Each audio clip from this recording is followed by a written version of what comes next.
الحمد لله رب العالمين والصلاة والسلام على سيد المرسلين وخاتم النبيين سيدنا وحبيبنا محمد وعلى آله وصحبه أجمعين ومن تبعهم بإحسان إلى يوم الدين.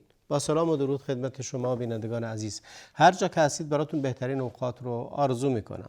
و اما امروز هم به دنبال گنج دیگری از گنجینه‌های پنهان هستیم، گنج بسیار مهمی که در دنیا هیچ موفقیتی، هیچ بزرگی، هیچ سعادتی، هیچ آرامشی به وجود نمیاد مگر به وسیله این گنج. گنج کلیدی است که شما رو به همه موفقیت ها، همه پیروزی ها، همه مهارت هایی که در دنیا میخواید خواهد رسوند. گنجی است که شما رو باز در آخرت به منزلگاه بسیار والایی خواهد رسوند و اون هم گنجینه صبر و بردباری هست. صبر و بردباری یکی از مسائل بسیار مهمی است. خداوند در قرآن کریم برای کسانی که صابر هستند فرمود انما یوفی الصابرون اجرهم بغیر حساب. یعنی خداوند به انسانهای صابر اجری میدهد که بدون حساب. یوفی الصابرون اجرهم بغیر حساب. در مورد کس دیگری این اجر گفته نشده، اما انسانهای صابر اجر بی پایان دارن. به غیر حساب یعنی پایانی نداره، حساب و کتاب نداره. شما در اصطلاح روزانه خودتون میگید فلانی ثروتمند، ثروتش حساب و کتاب نداره، یعنی اینقدر زیاده که خودش هم حسابشو نمیدونه.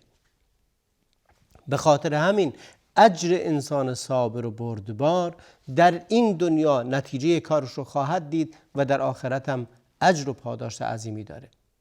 همونطوری که در روایت و آثار اومده که ایمان دو نصفه، الایمان نصفان، نصفه صبر و نصفه شکر. ایمان دو نصف داره، یک نصفش صبر، یک نصف دیگه شکره. شما با داشتن صبر و بردباری نصف از ایمانتون رو دارید، نصف دیگر اون شکرگزاری هست. ما وقتی که خداوند نعمتی بهمون میده یا نعمتی رو ازمون میگیره، اگر در داشته هامون شکر کنیم و در نداشته هامون صبر کنیم برنده هستیم. یکی از صفات بسیار مهم اهل ایمان و زهد و تقوا این هست که الصابرون علی البلاء و الشاکرون علی النعماء. کسانی هستند که بر بلا صبر میکنن و در نعمتها رو شکر میگذارند. لذا خداوند در قرآن کریم هم فرمود و بشر الصابرین، به صابرین مژده بدهید. بشارت دادن به انسان صابر. بشارت چی؟ بشارت پیروزی، بشارت موفقیت، بشارت خیر. وقتی که خداوند میفرماید به صابرین مژده دهید یعنی موفقن، پیروزن، بر مشکلات فائق خواهند اومد در دنیا و در آخرت هم باز اجر و پاداش بسیار فراوانی رو میگیرند. لذا باید حتما بدونیم این گنج به این بزرگی، به این عظمتی چی هست. ببینید در خداوند در قرآن کریم میفرماید استعینوا بالصبر والصلاة و انها لکبیرة الا علی الخاشعین. صبر کنید، بر صبر و کمک بگیرید از صبر و از نماز، استعانت بجویید. ما در این دنیا در یک جایی قرار داریم پر از مشکلات، پر از سختی ها و رنج ها هست. برای موفقیت باید یه چیزی باشه ما را کمک کنه و اون چیزی که به ما کمک میکنه خداوند فرمود از صبر کمک بگیرید و از نماز. با نماز و صبر است که انسان به جایگاه موفقی خواهد رسید. حتی اگه بخوای به امامت و بزرگی و رهبری و سرداری و سروری برسی باید حتما صبر داشته باشی. و اهل علم گفتند که بالصبر والیقین تنال الامامة فی الدین. با صبر کردن و بردباری و یقین داشتن است که انسان به امامت در دین میرسه، یعنی به بزرگی در دین. جایی میرسه که دیگران اون رو امام و پیشوای خودشون قرار میدن، دیگران اون رو الگوی خودشون قرار میدن. همه پیامبران با صبر و یقین بوده است که به جایی رسیدن. همه اولیای خدا، همه انسانهای شایسته با صبر و یقین به این جایگاه رسیدند. و خداوند هم در قرآن کریم این رو فرمود که به خاطر این هست که ای صبر کردند و یقین داشتند صبر جستن و یقین داشتن است که انسان رو به این منزلت میرسونه. ببینید خداوند صبر رو همراه و همقرین استغفار و تسبیح قرار داده. خداوند میفرماید واصبر لحکم ربک فانک باعیننا وسبح بحمد ربک حین تقوم. یعنی صبر کن وقتی خداوند حکمی رو میفرسته یا قضا و قدری رو میفرسته یا بلایی رو بر تو میفرسته و یا اینکه تو رو مورد امتحان و آزمایش قرار میده. چند معنی داره واصبر لحکم ربک، یعنی صبر بجوی نسبت به حکم خدا. خداوند قرآن رو نازل میکنه، احکام شرعی رو نازل کرده، حلال و حرام ها رو قرار داده. صبر کن. حکم خدا اگر حلال حلال بدان، اگر حرام ازش دوری کن، اگر مکروه ازش دوری کن، حدود رو رعایت کن و بفهم. بعد میفرماید وسبح بحمد ربک حین تقوم. تسبیح کن خداوند رو، تسبیح کن هرگاه که بلند شدی. از خواب که بیدار میشی تسبیح بگو، از جایت بیدار میشی تسبیح بگو. و بعد میفرماید و من اللیل فسبحه و ادبار النجوم. این در سوره طور هست که میفرماید در شب تسبیح کن و بعد از این که ستارگان ادبار النجوم، بعد از غروب و بعد از طلوع. و خداوند در سوره سجده هست که اون رو همراه و قرین با یقین قرار داده. همونطوری که گفتم میفرماید و جعلنا منهم ائمة یهدون بامرنا لما صبروا و كانوا بآیاتنا یوقنون. میفرماید که از میان اون مردمان امامانی قرار دادیم. چه زمانی اونها رو امام قرار دادیم و پیشوا شدند؟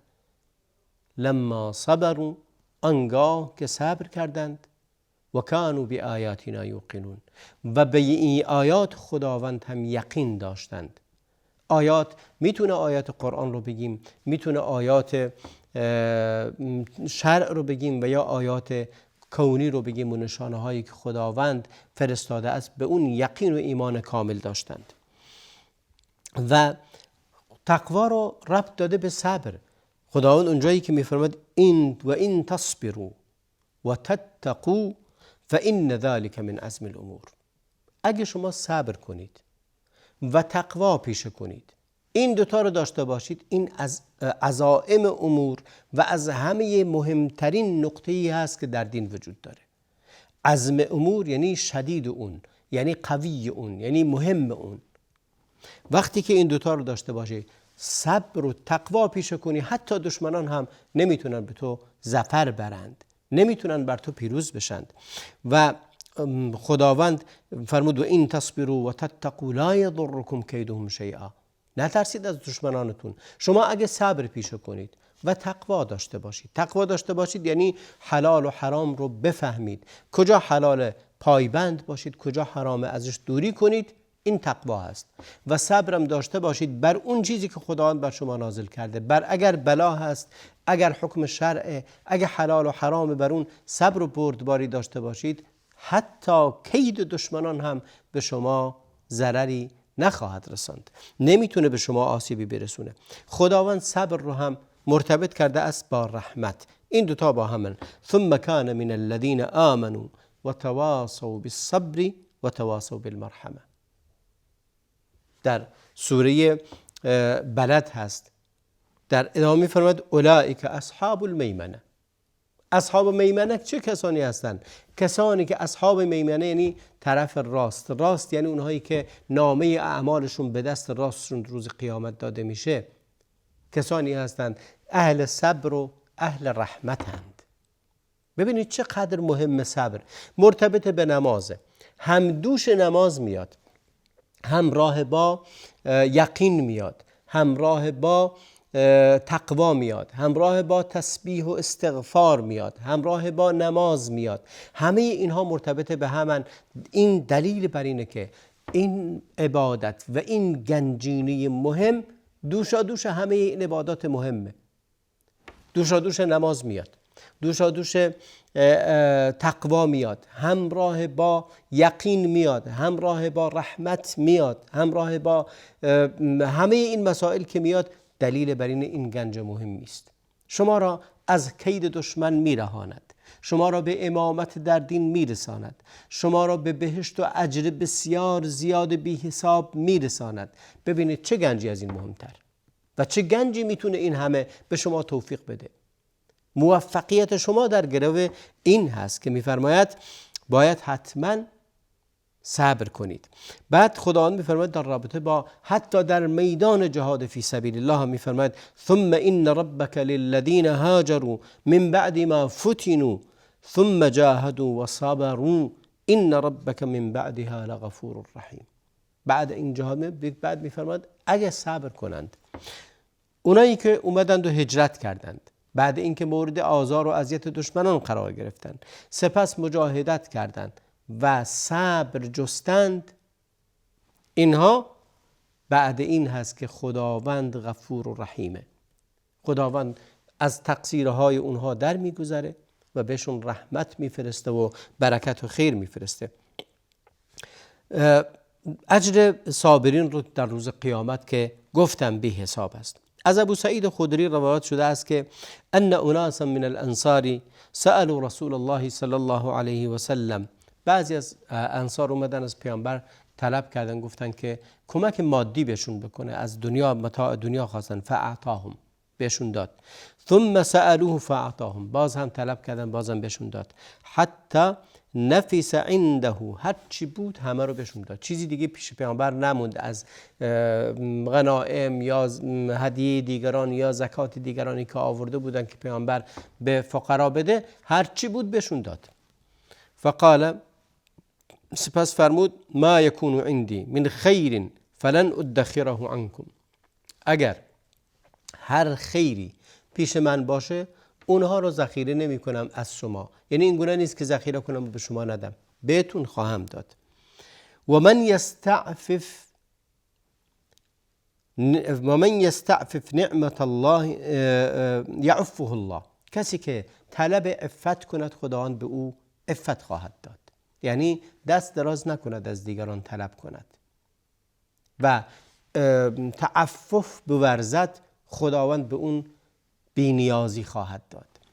بعد فرمود و من یستغنی یغنیه الله، کسی که استغنا کند از این که بیاد از دیگران بخواهد، یعنی خودش رو غنی بداند و نرود دنبال این که از دیگران طلب کند، خداوند به او غنا خواهد داد. و من یتصبر یصبره الله، کسی که به خودش صبر بده خداوند به او صبر خواهد داد. یعنی شما باید خودتو نگه داری بر این که کاری رو بکنی، خداوند این قدرت رو به تو میده که صبور باشی. و ما اعطی احد عطاء خیرا و اوسع من صبر، این خیلی مهمه که این حدیث رو به دقت ببینید، نگاه کنید. این در مسند امام احمد اومده، در بخاری و مسلم همه اومده.